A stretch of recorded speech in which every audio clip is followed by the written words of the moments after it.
भारतात अजूनही Mumbai Ahmedabad bullet train प्रत्यक्षात उतरली नसली तरी चीनमध्ये मागील अनेक वर्षांपासून बुलेट ट्रेन मोठ्या प्रमाणात धावत आहे. ताशी 300 ते 350च्या वेगानं चीनमध्ये बुलेट ट्रेन धावत आहेत. याचाच आढावा तालियान ते बीजिंग दरम्यान बुलेट ट्रेनच्या प्रवासामध्ये घेतलेला आहे आमच्या प्रतिनिधींनी.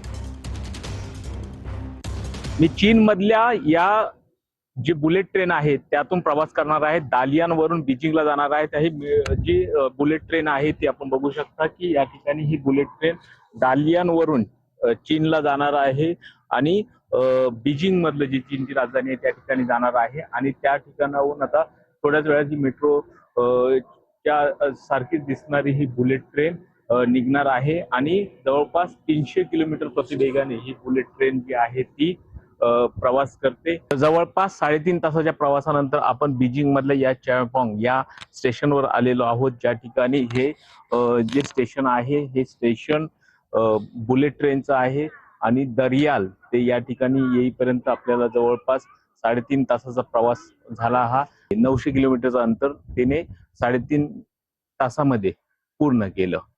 ही चायनातल्या बुलेट ट्रेनची एक्सक्लुझिव्ह दृश्य TV9 मराठीसाठी. सुनील काळे, TV9 मराठी, बीजिंग, चीन.